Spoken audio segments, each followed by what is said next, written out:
Fl-aħħar 24 siegħa kienu identifikati 63 każ ġdid ta' COVID-19 f'pajjiżna. Din kienet l-akbar żieda fl-aħħar 24 jum. Skont l-aħħar statistika tal-Ministeru tas-Saħħa, 31 persuna fiequ mill-virus biex issa l-każi attivi huma 463 li jinkludu numru ta' immigranti li għadhom pożittivi.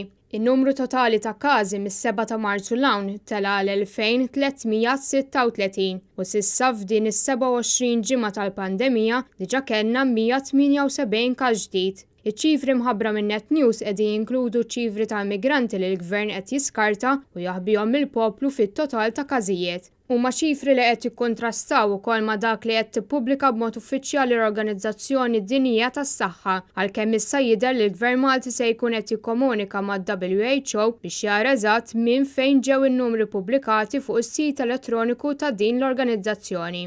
Intant mill-każijiet li tħabbru 7 huma persuni fid-djar differenti tal-anzjani, iżda informazzjoni dwar liema huma dawn id-djar tal-anzjani għadha ma ngħatax. Dan fil-waqt li 5 każi oħra kienu qraba ta' persuni li huma pożittivi, 3 każijiet huma kollegi tax-xogħol, każ ieħor kien f'kuntatt dirett ma' persuna pożittiva għal COVID-19, filwaqt li każ ieħor kien importat. Jirriżulta li mill-każi li tħabbru fil-Vitorja, 6 għadhom ma jafux minn fejn ħadu l-virus e kif l-ebda informazzjoni dwarhom għadha ma ngħatax.